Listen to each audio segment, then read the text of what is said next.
ओम श्री गणेशाय नमः। ओम नमः शिवाय। चतुर्थो अध्याय।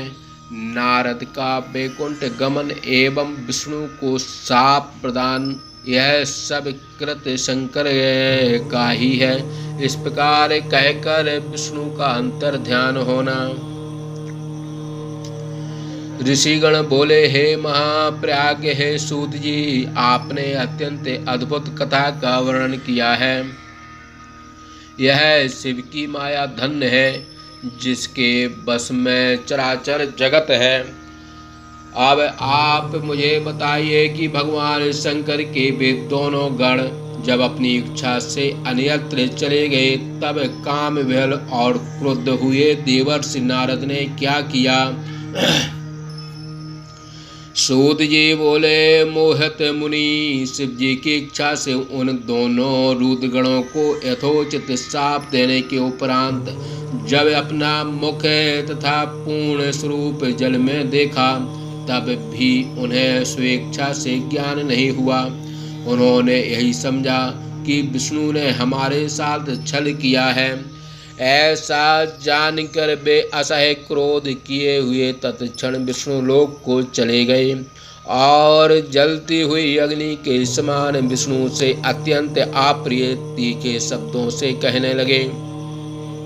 उस समय सारा ज्ञान स्वेच्छा से नष्ट हो चुका था। नारद बोले, हे विष्णु, तुम महाकपटी एवं दुष्ट हो। तुम मीठी मीठी बातें बनाकर संसार को ठगा करते हो। तुम्हारा अंतःकरण महामलिन है। तुम माया करने में बड़े चतुर हो। दूसरे का उत्कर्ष तुम्हें सहन नहीं होता। तुमने पहले भी मोहिनी रूप धारण कर असुरों को अमृत न देकर उन्हें वारुणी ही पिलाया। यदि भगवान शंकर दया कर विषपान न करते तो निरंतर कपट में लगे रहने वाली तुम्हारी सारी माया उसी समय नष्ट हो जाती।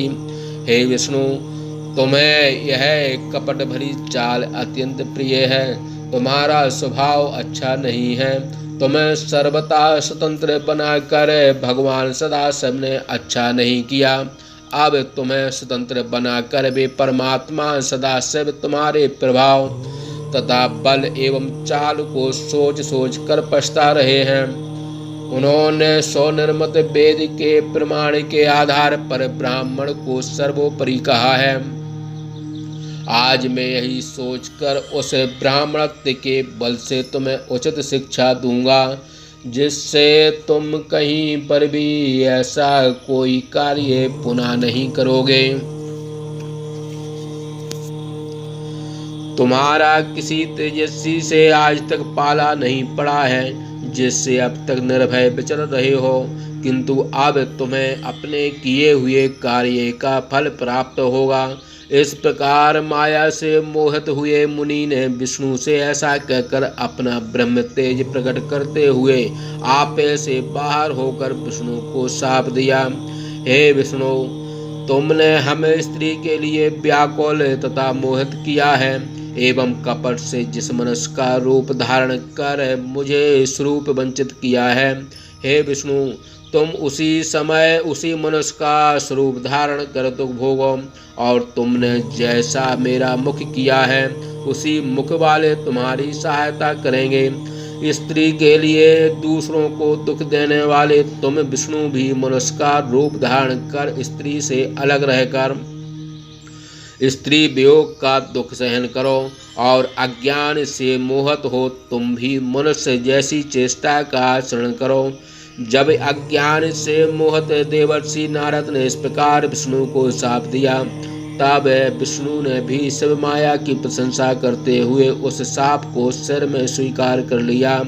तदंतर जिस माया से ज्ञानी नारद मोहित हो गए थे, उस विश्व मोहिनी अपनी माया को महान लीला करने वाले शिव जी ने नारद के ऊपर से खींच लिया। शिव की माया के हट जाने पर नारद जी पहले की तरह धैर्यवान तथा ज्ञानी एवं बुद्धिमान हो गए, और उन्हें बड़ा आश्चर्य हुआ।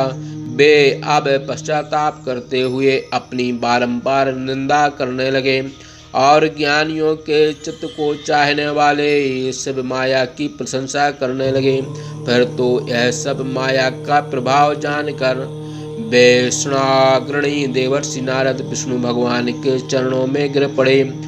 भगवान ने उन्हें अपने चरणों पर से उठा लिया। नारद बोले, हे विष्णु, मेरी बुद्धि नष्ट हो गई थी। मैंने मोहवश बुद्धि के नष्ट हो जाने से आपको बहुत दुर्वचन कहा।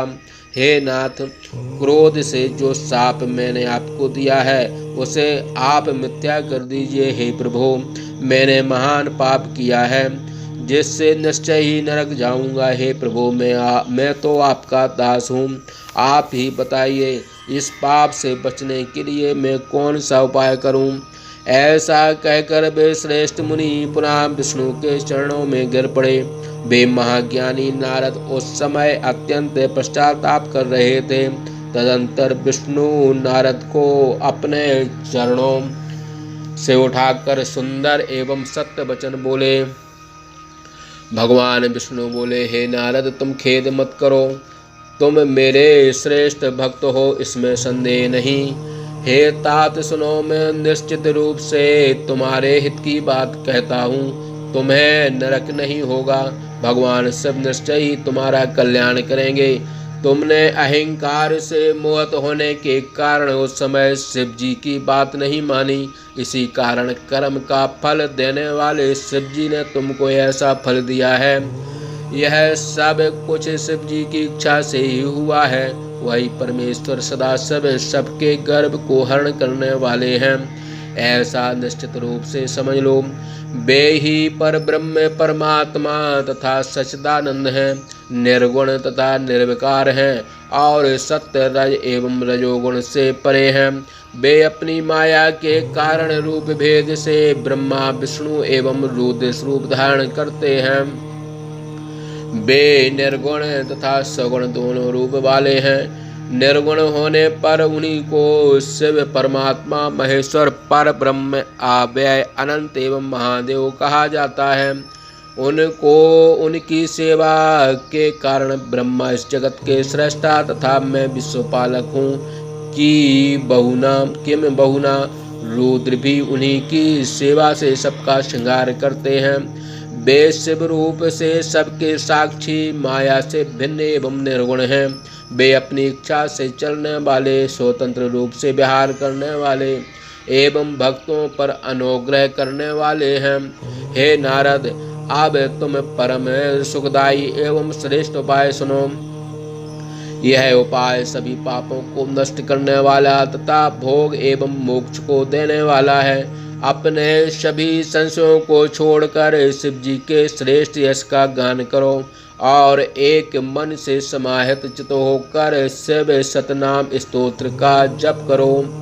इस शिव सतनाम स्तोत्र का जप करने से तुम्हारे सभी पाप नष्ट हो जाएंगे। इस प्रकार कहने के बाद दयालु विष्णु पुनः नारद से दयालुक्त हो कहने लगे, हे मुने, तुम शोक मत करो, तुमने कुछ भी नहीं किया है। यह सब कुछ शिव जी ने अपनी इच्छा से किया है, इसमें संशय नहीं। उन्होंने ही तुम्हारी दिव्य गति का अपहरण कर तुम्हें काम क्लेश दिया है और उन्होंने ही तुम्हारे मुख से इस प्रकार का शाप मुझे दिलाया है। इस तरह लोक में उन्होंने स्यों अपना चरित्र प्रकट किया है। वे तो मृत्यु को जीतने वाले, काल के भी काल एवं भक्तों के ऊपर कृपा करने वाले हैं। शिव के समान सुख देने वाला मेरा कोई अन्य स्वामी नहीं है। वे मुझे अत्यंत प्रिय हैं। वही परमेश्वर मुझे सारी शक्ति प्रदान करते हैं। हे मुने, तुम उन्हीं की उपासना करो, निरंतर उन्हीं का भजन करो, उन्हीं का यश सुनो तथा निरंतर गान करो एवं नित्य उन्हीं की अर्चना करो। जो शरीर, मन एवं वाणी से शिव को प्राप्त करता है वही पंडित है तथा उसी को जीवन मुक्त समझना चाहिए। शिव रूप दावाग्नि से पर्वत के समान महान से भी महान पाप नष्ट हो जाते हैं, यह बात सत्य है, इसमें संदेह नहीं। इस जगत में पाप के मूल जितने भी विचित्र प्रकार के दुख हैं वे सभी निसंदेह शिव पूजन से नष्ट हो जाते हैं, अन्य उपायों से नहीं। जो सर्वदा मन वचन एवं कर्म से शिव जी की शरण में रहता है, वही वेदक है, वही पुण्यात्मा है और वही धन्य है। जिनका शिव जी के पूजन में विश्वास है, उन्हीं को नाना प्रकार के धर्म फल देने के लिए उतावले रहते हैं। शिव जी की पूजा से जितने पाप दूर होते हैं, हे महामुने, कदाचित उतने पाप इस पृथ्वी तल पर है ही नहीं। हे मुनि, ब्रह्म हत्या जैसे महापापों की असंख्य राशि भी शिव जी के नाम स्मरण से नष्ट हो जाती है, यह मैं सत्य कहता हूँ। जिनके संसार के मूलभूत पाप नष्ट हो गए हैं, वे ही शिव नाम रूप नौका का आश्रय लेकर संसार सागर को पार कर जाते हैं, यह मैं सत्य कहता हूँ। हे महामुने, शिव नाम रूप कुठार से संसार के मूलभूत सभी पाप निश्चित रूप से नष्ट हो जाते हैं। जो पाप रूपी दावाग्नि से पीड़ित हैं, उन्हें शिव नाम रूपी अमृत का पान अवश्य करना चाहिए। पाप रूप दावाग्नि से संतप्त लोगों को शिव नाम अमृत के बिना शांति नहीं प्राप्त होती। जो शिव नाम रूपी अमृत धारा से निरंतर स्नान करने वाले हैं, वे संसार रूप दावाग्नि से जलते रहने का शौक नहीं करते। निरंतर राग द्वेष में लगे रहने वाले पुरुषों की भक्ति श्रेयस्कर नहीं होती, किंतु शिव में भक्ति रखने वालों को तो अवश्य मुक्ति प्राप्त हो जाती है। जिसने असंख्य जन्म पर्यंत तप किया होगा, उसी की भक्ति भवानी प्राण वल्लभ सदाशिव में होती है। शिव जी में अन्य साधारण सी भक्ति व्यर्थ ही है। शिव में तो अव्यभिचारिणी भक्ति होनी चाहिए। जिसकी शिव में अव्यभिचारिणी एवं अनन्य भक्ति है, उसी को मोक्ष सुलभ है, अन्य को नहीं, ऐसा मेरा विश्वास है। अनंत पाप करने के बाद भी यदि महेश्वर सदाशिव में अनन्य भक्ति हो जाए, तो वह सभी पापों से छूट जाता है, इसमें संदेह नहीं।